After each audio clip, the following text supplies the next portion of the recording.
ভৈমী একাদশীর বিশেষ দিনে বাড়িতে ভুলেও করবেন না এই তিনটি কাজ। নমস্কার বন্ধুরা, পরম করুণাময় শ্রীকৃষ্ণের চরণে ভক্তিপূর্ণ প্রণাম জানিয়ে আজকের এই বিশেষ আলোচনা শুরু করছি। মাঘ মাসের শুক্লপক্ষের এই তিথিটি ভৈমী একাদশী বা জয়া একাদশী নামে পরিচিত। শাস্ত্র মতে এই একটি দিন যদি আপনি সঠিক নিয়ম মেনে চলতে পারেন, তবে আপনার জীবনের ঘোর অন্ধকার কেটে গিয়ে সৌভাগ্যের নতুন সূর্য উদিত হতে পারে।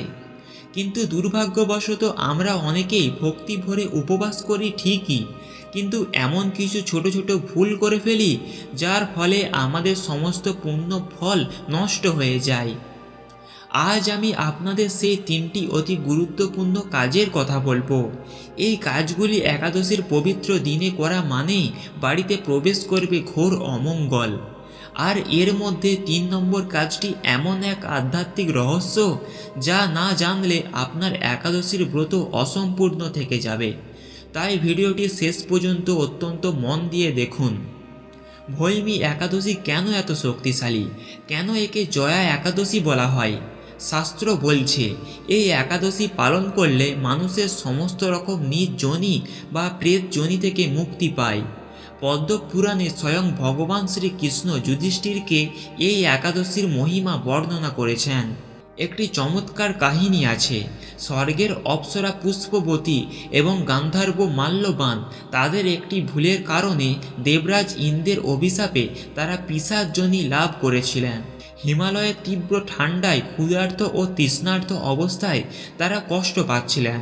কাকতালীয়ভাবে সেই দিনটি ছিল মাঘ মাসের শুক্লপক্ষের একাদশী। সেই সারাদিন তারা কিছুই আহার করেননি এবং যন্ত্রণায় ঘুমোতে পারেননি। পরদিন সকালে তারা যখন প্রাণ ত্যাগ করলেন, দেখা গেল অজান্তেই একাদশী ব্রত পালনের ফলে তারা পিশাচযোনি থেকে মুক্তি পেয়ে দিব্য দেহ ধারণ করে বৈকুণ্ঠে ফিরে গেলেন। ভাবুন একবার, অজান্তে পালন করলে যদি এত ফল পাওয়া যায়, তবে আপনি যদি ভক্তি ভরে সচেতনভাবে এই দিনটিকে পালন করেন, তবে আপনার জীবনের কত বাধা বিপত্তি কেটে যেতে পারে। কিন্তু এই আশীর্বাদ লাভের পথে বড় বাধা হয়ে দাঁড়ায় আমাদের করা ৩টি ভুল। প্রথম যে কাজটি ভৈমী একাদশীর দিন বাড়িতে করা একদম নিষিদ্ধ, তা হলো অন্ন গ্রহণ এবং পরনিন্দা পরচর্চা। আমরা সবাই জানি একাদশীতে চাল ডাল বা শস্য জাতীয় খাবার খেতে নেই, কিন্তু কেন? আধ্যাত্মিক দৃষ্টিভঙ্গিতে এই তিথিতে সমস্ত পাপ শস্যের মধ্যে অবস্থান করে। তাই এই দিনে অন্ন গ্রহণ করলে তা কেবল শরীর নয়, আত্মাকেও কলুষিত করে। কিন্তু শাস্ত্র আরও এক কদম এগিয়ে বলছে, যদি আপনি অন্ন ত্যাগ করে সারাদিন অন্যের সমালোচনা বা নিন্দা করেন, তবে সেই উপবাসের কোনো মূল্য নেই। মনে রাখবেন, ভৈমী একাদশী হলো আত্মশুদ্ধির দিন। আপনারা রান্নাঘরে যেমন আজ আমিষ বা অন্ন প্রবেশ করবে না, ঠিক তেমনি আপনার মুখ দিয়ে যেন কোনো কটু কথা বা মিথ্যা কথা বের না হয়। বাড়িতে ঝগড়া অশান্তি করবেন না। যদি এই দিনে বাড়ির পরিবেশ অশান্ত থাকে, তবে লক্ষ্মী দেবী সেই গৃহ ত্যাগ করেন। তাই শান্ত থাকুন, নাম জপ করুন। দ্বিতীয় যে ভুলটি আমরা অনেকেই করি, তা হলো দিনের বেলায় ঘুমানো বা অতিরিক্ত আলস্য। একাদশী শব্দের অর্থ হলো একাদশ বা 11টি ইন্দ্রিয়কে জয় করা। ভৈমী একাদশীর দিনে শরীরকে কাজকর্মের মধ্যে রাখা প্রয়োজন। শাস্ত্রে বলা হয়েছে একাদশী জাগরং পুণ্যম, অর্থাৎ এই দিনে জেগে থেকে ভগবানের নাম সংকীর্তন করা অত্যন্ত ফলদায়ক। কিন্তু আমরা কি করি? উপবাস করছি বলে ক্লান্তির দোহাই দিয়ে দুপুরবেলা দীর্ঘক্ষণ ঘুমিয়ে কাটাই।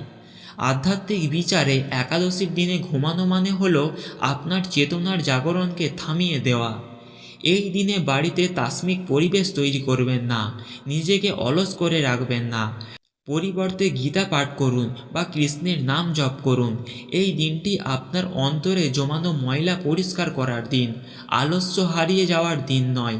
এবার আসি সবচেয়ে গুরুত্বপূর্ণ ও রহস্যময় ৩ নম্বর বিষয়টির দিকে, যা আমি ভিডিও শুরুতেই বলেছিলাম। এই ভুলটি অধিকাংশ মানুষই করে থাকেন, আর এর ফলেই তাদের একাদশী ব্রত নিষ্ফল হয়ে যায়। সেই ৩ নম্বর ভুলটি হলো ভয়ঙ্কর এবং দাতার মানসিকতা পোষণ করা। আপনি হয়তো ভাবছেন, আমি একাদশী করছি, আমি অনেক বড়। এই সূক্ষ্ম অহংকারটি হলো আপনার পতনের কারণ। ভৈমী একাদশীর নাম ভৈমী হওয়ার পিছনে একটি অর্থ আছে। এটি পিতামহ ভীষ্মের সঙ্গে সম্পর্কিত। ভীষ্মদেব তার শেষ হওয়ার সময়ে সরসজ্জায় শুয়ে ভগবান শ্রীকৃষ্ণের কাছে যে জ্ঞান ও ভক্তি প্রার্থনা করেছিলেন তাতে কোনো অহংকার ছিল না, ছিল পূর্ণ আত্মসমর্পণ। ভৈমী একাদশীর দিনে যদি আপনি কাউকে সাহায্য করেন বা দান করেন তবে ভুলেও ভাববেন না যে আপনি দাতা। সবসময় মনে রাখবেন আপনি কেবল একজন মাধ্যম। এই দিনে যদি আপনি নিজের ভক্তি বা ত্যাগের জন্য মনে মনে গর্ব অনুভব করেন তবে আপনার সমস্ত পুণ্য সঙ্গে সঙ্গে নষ্ট হয়ে যায়। সবচেয়ে বড় নিষিদ্ধ কাজ হলো ভগবানকে নিবেদন না করে কোনো কিছু গ্রহণ করা বা নিজের সামর্থ্যের বড়াই করা। এই দিনে নিজেকে রিক্ত ভাবুন, মনে করুন, হে প্রভু, আমার নিজের কিছুই নেই, তুমি যা দিয়েছ আমি তাই তোমাকে অর্পণ করছি। এই দিনটা ও দাস্যভাবই হলো ভৈমী একাদশীর আসল চাবিকাঠি। যারা এই দিনে নিজেকে বড় ধার্মিক মনে করে অন্যকে তুচ্ছ জ্ঞান করেন তাদের বাড়িতে আশীর্বাদের বদলে অহংকার অন্ধকার ঘনীভূত হয়। ভৈমী একাদশী কেবল একটি উপবাসের দিন নয়, এটি আপনার পরমাত্মার সঙ্গে মিলনের একটি সেতু।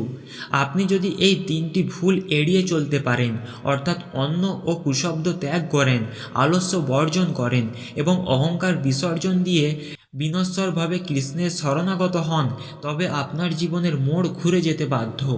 মাঘ মাসের এই হিমশীতল ভোরে যেমন সূর্যের আলো পৃথিবীকে উষ্ণ রাখে, ভৈমী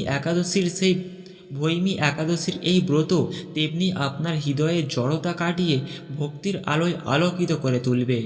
ভয়ের কোনো কারণ নেই, ভক্তিই হলো আসল।